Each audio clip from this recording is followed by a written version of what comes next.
Well, hi, welcome to the Christian Contrast, where we talk about how walking with Jesus leads us to live differently than those in the world around us.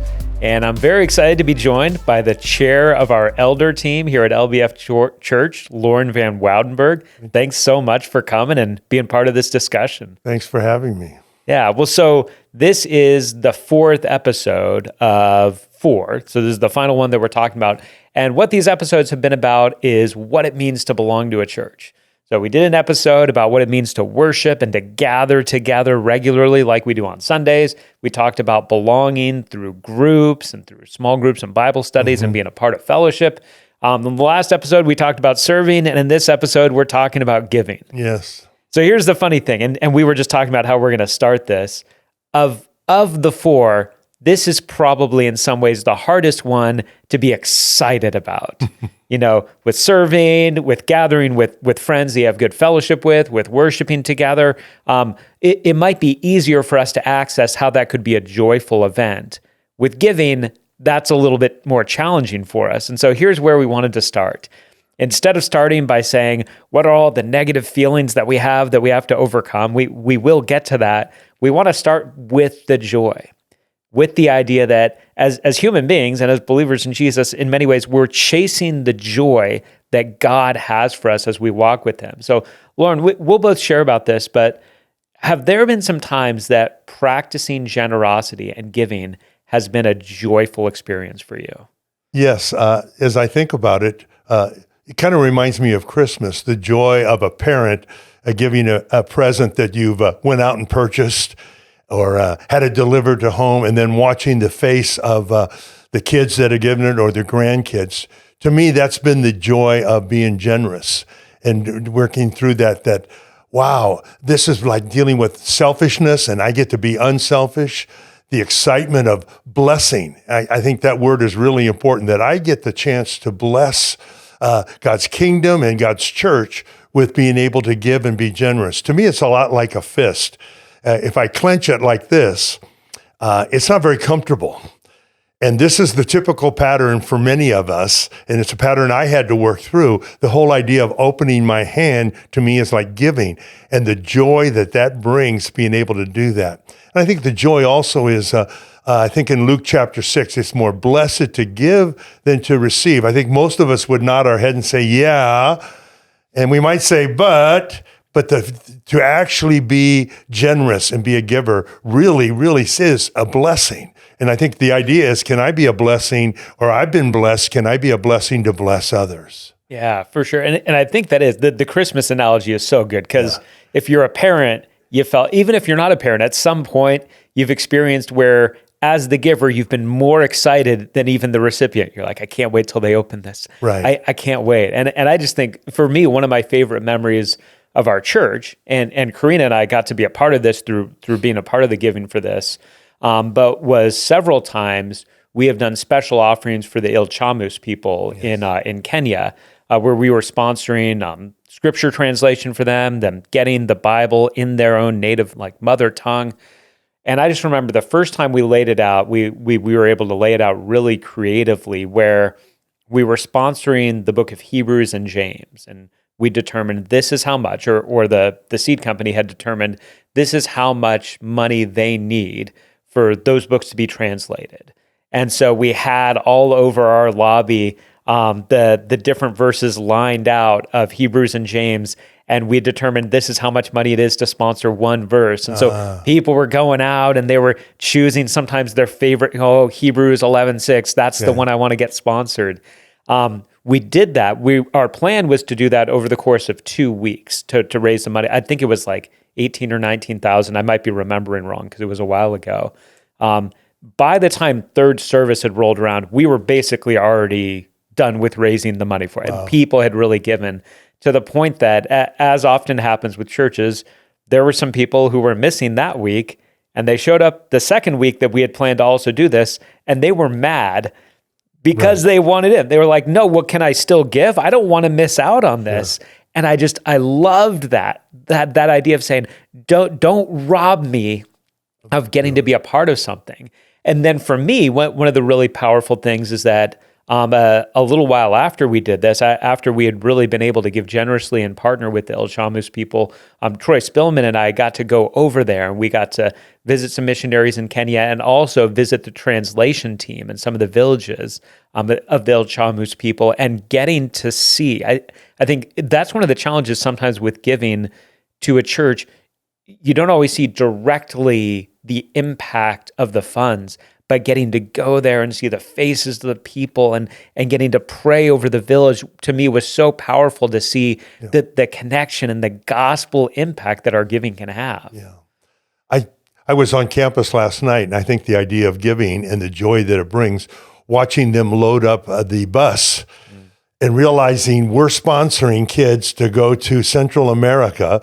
And early this morning, they got on an airplane. The joy that brings to say, I'm a part of that, and to see the excitement of the kids and when they come back. And so, like you said, if I'm not a part of that, it really robs the idea of a smile across your face when you're going, wow, we are partnering with somebody in doing this. And so the idea of I can give to a church that also then sponsors sending teenagers to Central America in an orphanage. Yeah, well, what I loved, you used a couple really significant words there. Partnership, you just used, and I think maybe earlier you said something about sharing, a word that for some of us that have been around church for a while, there are certain Greek words that you get to know, and one of the words that a lot of us have heard is the word koinonia, which is typically translated as fellowship, and kind of describes the togetherness and the camaraderie that believers have with each other.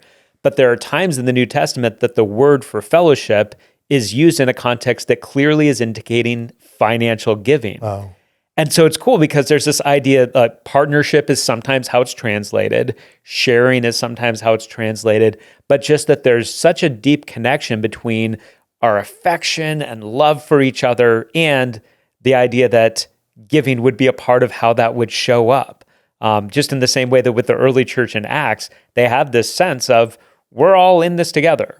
If you have a need, what's mine is yours. Right. And just that sharing and that togetherness overflows and impacts our finances. Now, we both know this. There are people who are not believers in Jesus who still sort of catch what we're talking about in a very broad sense, maybe in a common grace sense, that they recognize that there's joy to be had in giving. So let's even narrow it. And as believers in Jesus, so for you, Loren, specifically in your relationship, in your connection of loving Jesus and walking with them, how has that impacted how you've approached giving? It was a process. I would go back to my hand. I had the idea that this is all mine, and Jesus is in the business of transformation. And so he slowly but surely began to transform the idea. My good friend gave me a word, stewardship, and he defined it for me. God-given resources, my time, my treasure, my talents, used in a God-given way. And that really stuck with me. And so Jesus began to take that definition and say, this is the issue. Are you a steward of what I've given to you? And then to realize investing in things that will outlast me was far more important than investing in the stuff that was so important, it seemed at the time, around me. So the beauty of that was the transformation that Jesus brings. For some of us, it happens like that. For others, it's a process of beginning to understand that Jesus is in the business of changing me from the inside out. If it was just the outside, I might be generous once and not again, but the idea that he is just transforming me this. And I think the other thing, I mentioned it earlier, the idea of translating and really saying, I'm going to invest in things that are eternal. I'm going to invest in things that will live long beyond me. Long beyond me, instead of just the stuff, and we take care of ourselves, but the idea of I'm going to just invest in these things that are going to be eternal and last forever. And to me, the beauty of that is a local church where I can invest in.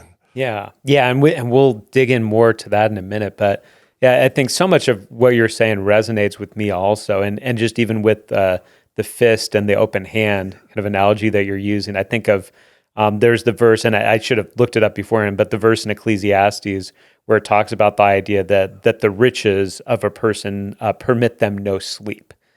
And just that idea that when you have a lot of money and a lot of possessions, you're constantly thinking about them. Like it might feel like a funny analogy, but I remember when I was getting ready to propose to Karina, and I had the ring, not for long beforehand, but I mean, at least probably for 2 to 3 weeks in my sock drawer. And man, when I was around my apartment, probably 5 to 6 times a day, I just made sure it was still there. Just checking, it's still there. The night that I proposed to Karina, it was in my pocket, and man, my hand was at that pocket the entire night. And once I gave it to her, of course, I was most excited about giving her the ring and being engaged to her and looking forward to being married. But also, it's funny because there was this relief of, I no longer have it. It's now where it's supposed to be. And thinking about the idea with Jesus, I think for me, Matthew 6, where Jesus talks about giving, praying, and fasting. He talks about all of those as acts of righteousness.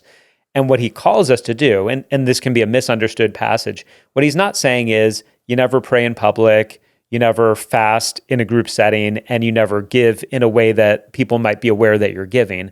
But the big point that he's saying is you don't do these things in order to get a temporary reward from others. You do these to get an eternal reward from your Father in heaven. And so looking at Jesus and saying, I can trust that anything I lose, kind of short-term loss, any short-term losses I incur by faith in him, his reward will be greater than anything that I could have got through that. Any new toy, any sense of temporal security, any fun event, it's always going to be greater. And 2 Corinthians 8 and 9 is one of the classic giving passages in the New Testament. Paul talks about the idea that if you sow, he uses sowing and reaping. If you sow sparingly, you'll reap sparingly. And I used to play a lot of very low stakes poker with a bunch of friends. We'd get together and do that. And one of my friends was famous for always saying, bet small, win small. And he would always make fun of any of us who were too cautious, where he'd see the hand and be like, you should have bet big. You would have had a much bigger income if you would have, but you bet small, you win small. And man, I just think, and certainly it's still true of me and too many times, how many of us as believers were like, we're betting on Jesus, but betting small. We're like, I'll do a little bit just to say that I've done it, instead of betting big on Jesus, that his reward will be greater. I think part of the transformation for me was also Ecclesiastes, where probably richer than Elon Musk was Solomon. He had everything, and I don't know if he wrote the song or Kansas did, Dust in the Wind, and the whole idea that it was all vanity. So here's a guy that experienced every pleasure known to man, and he realized this stuff really doesn't matter, that it's okay to have, but it really doesn't matter. And so that's the transformation of going.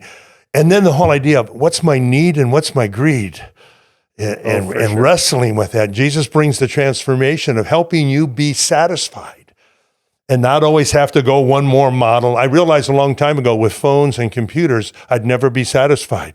There's a new model out, and when can I learn just to be satisfied? Yeah. And so that's the transformation I see take place as well. Yeah, and that really does. The idea, the word contentment was just coming to my mind as you were talking about that. When we have that contentment in Jesus, there is so much more of an openness. And again, even the idea of saying, if I'm giving this away, maybe part of the joy, I don't think it's the whole joy, but part of the joy is even the relief of saying, it's out of my hands to worry about. It's in the hands of, in a broad sense, we'd say in the hands of Jesus, because I've given it, I'm no longer in control of it, which even leads in maybe a little bit to what we'll talk about here in this next question. So, all right, if we're talking about this is giving and practicing generosity and looking to have gospel-led generosity is a form of us chasing the joy that God has made us for and living fully into that. What are some principles that have guided? Let's get a little bit nitty-gritty. We're not necessarily going to break out our budgets and itemize them, but what are some practical ways that you have looked to set principles in motion to guide you in how you've practiced this? Right. I had the advantage of having parents that put 3 tin cans already in elementary school in my bedroom. And whether it be a paper route or mowing lawns, then eventually, no work permits in those days. I worked a full-time job already starting in the summer as seventh grade. And they labeled those, and one said God, and one said fun, and one said savings. And they didn't check whether I was dividing it equally, but they would ask me, are you being faithful to that? So I grew up with this idea that God was always going to be a part of the budget, even though I was buying baseball cards and gum. Nothing wrong with right, and all the fun money. Yeah, and by the way, gum that you would snap in yes, half. it was a little sheet of bubble gum That's paper. right. And the neat thing was they also taught me about savings and the beauty of compound interest. And so Diane and I really didn't practice that a whole lot. Here we are in our marriage and really involved in a church. And then I began to realize that what's the Old Testament standard? And then all the taxes that they have for the temple and all of those things. And then I read Matthew, where Jesus always raised the standard. You know, he said, adultery, if you look at it. And I'm going, okay, Lord, you are really, a principle we need to do is, let's have a budget that puts Jesus in first place, God in first place. Let's save. And then every year, can we lessen what our budget is for our bills?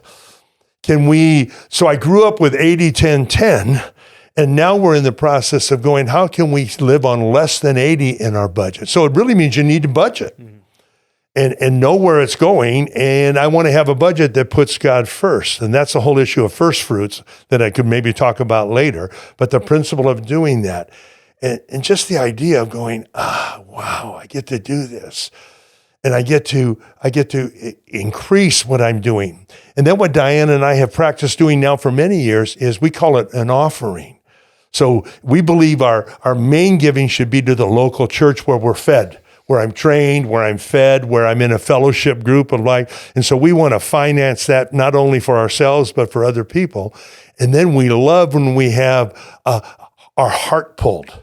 Fellowship of Christian Athletes, a missionary here, a special offering here. We provide turkeys at the Thanksgiving time. And to us, that's even above and beyond. And if we handle our budget well, we can be generous with the offering as well. And so that has been a wonderful principle. And my wife's really good at going, in fact, I hope nobody keeps coming to our door because she just has a heart for everything and doing that.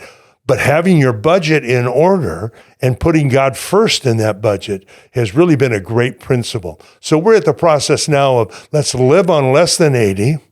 Let's live on less than 80 so we can give more and more to our local church and we can give more and more for offering.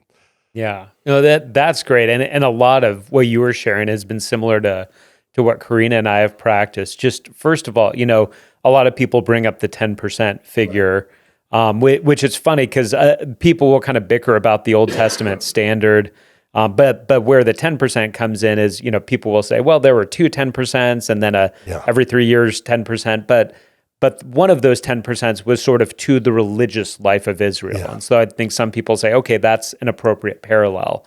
At our church, we don't think that there is a compulsory 10%. In fact, I was just having a conversation this last Sunday with a woman who was asking me about it and just kind of explaining to her where we're at, where we say, we don't think 10% is compulsory.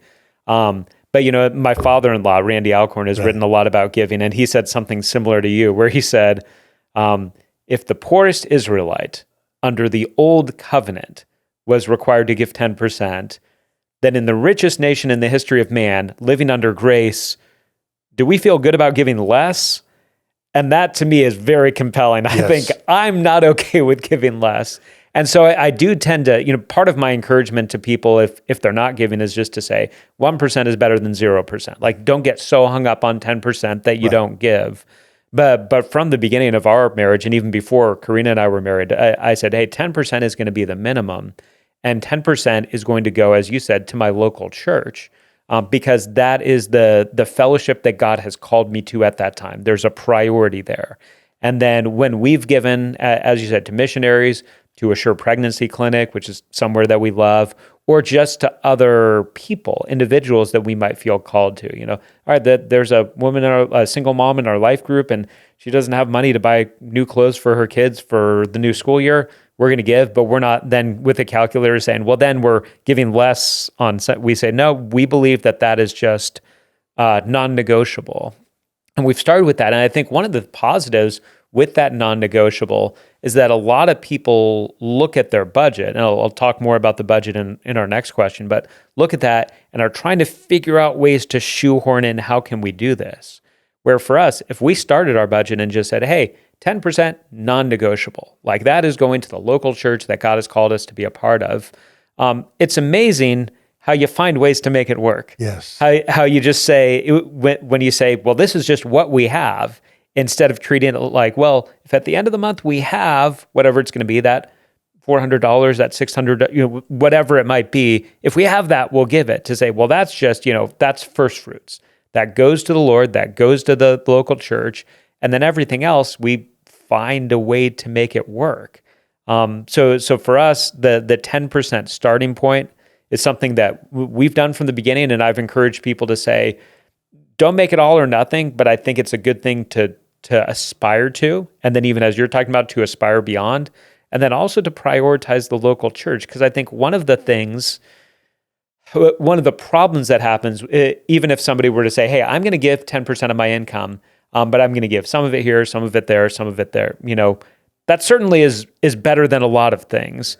But for me, I think that there's something powerful in abdicating a level of control about exactly where the money goes. We all know, if you're around church long enough, unfortunately, you've probably experienced some instance where there was some church member who was trying to leverage their giving to get what they wanted. Right. I think sometimes if we say, well, I want to give here, or I want to give here, I want to make sure, instead of saying, if I believe God has called me to this fellowship of believers, and if I trust the leaders enough that I'm a part of this church and I'm a member, I need to trust that this is where God has me. And I think that there's a level of relinquishing control, which sometimes is a hang up for us when we're giving, that we don't have control of those funds anymore. And the neat thing, Dan, with whatever percentage is, we have never done without. Without. I've done without greeds. Yes. But we have never, with a place to call a roof over our head, close to where, and so we just believe God just blesses. Now, He might not triple your income, and it might not be that way, which is some false teaching, but we have had soup to eat, we've had clothes to put on when we have put in God first in our entire life. Have never done without. Yeah, there's been some challenges and some tough times, but God has always been faithful. Yeah, well, when I was thinking about this, we're in the midst of this series through the book of Joshua right now on Sundays, and we're calling it Trust Walk, talking about that. You can't grow in trusting God without taking risk, without the risk of faith, without stepping forward. And the way that our trust gets reinforced is when we see God come through, when there's some level of uncertainty about Him coming through. So I just think giving is such a practical way to practice that, to say, by giving this money and giving it up front, I'm trusting that God will take care of us and that I won't experience disaster because of this generosity.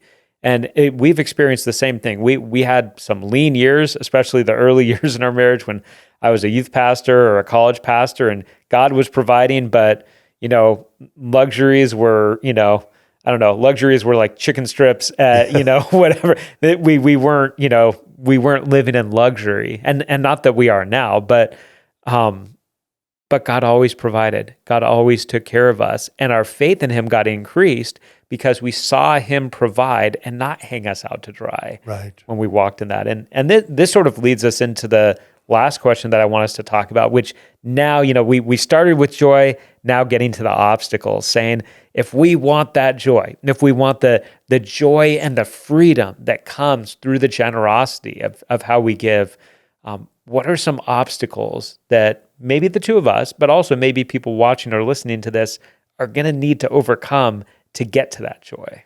I'm assuming many had to overcome what I had to overcome, and I call it the managership ownership issue. I thought I owned everything. And so why in the world would I want to give it to anybody what I own? And then I realized Scripture began to teach that the Lord gives me a breath when I wake up in the morning. He allows me to play a little pickleball this morning. I can take steps with it. The air that I breathe, the ability to have talent to earn some kind of living. And so he settled in my life. You're just the manager. You're not the owner, and the freedom that brings. And again, back to the fist, if I'm the owner, I'm holding on to it tight. And then he realized, by the way, he says, faithful with little to given much. And I can tell you, I'm not overly rich, but again, he's provided help with college finances for the kids.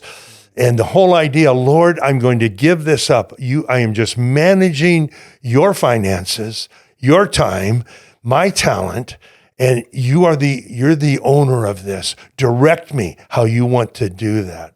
And I think the other issue, and you mentioned the word earlier, first fruits. First fruits. Farmers in the biblical times and all of that, and I know believer farmers set aside their first part of their crop. So if you have a seasonal crop that comes up first and the other ones come later, guess what the Lord gets? Because he's the owner, allows you to even have the breath to work. So this whole first fruits issue is so big with me. Of going, Lord, you get the first part of what I earn, not the last part. And hopefully we'll have some leftovers in doing that. And I think fear. What if? Absolutely. What if? And so that's where managing your budget becomes so important, that you're handling the what ifs. And you're spending a couple years of having a fund that can handle the things you never planned for in doing that. And so just overcoming, and I think what God says, fear not, because I'm with you. I counted once at 365 times, it probably is wrong, that he says some kind of issue of fear in our lives, and he says, fear not, because I am with you. So to me, manager ownership, fear, and the whole idea of first fruits are some obstacles that I've had to overcome, and maybe our people watching this can relate to that. For sure. Yeah. And yeah, my thoughts were similar, where, kind of one more of a hard issue and one more of a practical issue, but just getting into the trust area. When you talk about fear, I agree with you. I think for most of us and for most people that I talk to, in some ways, that's what comes to the forefront as an obstacle. But will I be okay? Will I be able? What if financial disaster happens? There are, and 2 Corinthians, I think it's chapter 9, verse 8, is where Paul says, and God is able to make all grace abound to you, so that having all that you need, you can abound with generosity and grace to others. And so the idea, as he's talking, it's right after he says, if you sow sparingly, you reap sparingly. If you sow bountifully, you reap bountifully. And then immediately he says, and God is able. Just like, guys, as you're thinking about that and you're like, I'm going to go all in, I'm going to push all my chips in with God, or a whole bunch of my chips. He says, hey, God is able. He can take care of you. And so I think there is, for me, this isn't just with giving. This is with overall acts with faith. A constant thing that I'm asking myself is, do I really believe that this step of faith is going to pay off because Jesus is a better rewarder than anyone in this world? But then secondly, and you already talked about this, I think for some people, the heart may not be far off on this. Like people the heart might be sort of there, but just practically, and this amazes me because again, we wouldn't have got by without budgeting, but there are so many people that don't budget. We never would have survived with. We were budgeting everything that came in, because when we were first married, we were living lean. Even now, we have a very precise budget. Karina does a wonderful job with it. We pray about it. We agree to it together about how we're going to spend our money and where it's going to be allocated. I think for some people, if finances are done in a more haphazard, sort of unplanned way, we do all kinds of things. You typically aren't successful in almost anything without a plan. Like if you're looking to lose 30 pounds, you need a plan. Yes. We put out Bible reading plans. We have prayer plans. So the idea of saying, well, I'm going to try to just generally be generous, man, if you're not planning to be generous, if you're not intentionally, like you said, prioritizing this, it's probably not going to happen. And the sad thing to me about it is that the heart might be there. Yes. The heart might not be the obstacle in many ways. It might just be the practical thing of sitting down. And we've got great people in our church that help with this. There are great programs that you can find online, great books that just help you sit down. I know we've been working on some different things with getting some resources here at the church that we can help people with who want to go further in this, because it's a hard issue, but it's also a practical issue where if you're able to align those and say, because of where my heart is, I'm going to prioritize getting organized with this so that I can be more purposeful. Sometimes that's just the next step. So I just want to say to anybody listening who right now is like, well, I guess I just need to like pray more. Maybe that's not actually it. Maybe you need to sit down and work out a plan for this, because maybe your heart already wants to do it, but you just haven't taken the time to make it a priority. I think of the word plan, Scripture. I have a plan to bless you, not to harm you. Yeah. And the verse goes on, and I go, Lord, you are. You watch and you see, and you'll take care of this, because he has a plan to just bless you, to be a blessing.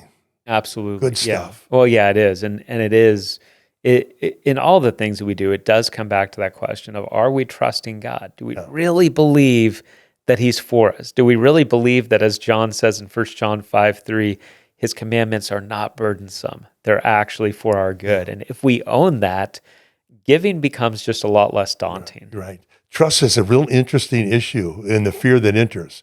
Your heart and your head get really confused with trust sometimes. You know that he'll come through, but then you have the confusion of, what if he doesn't? Right.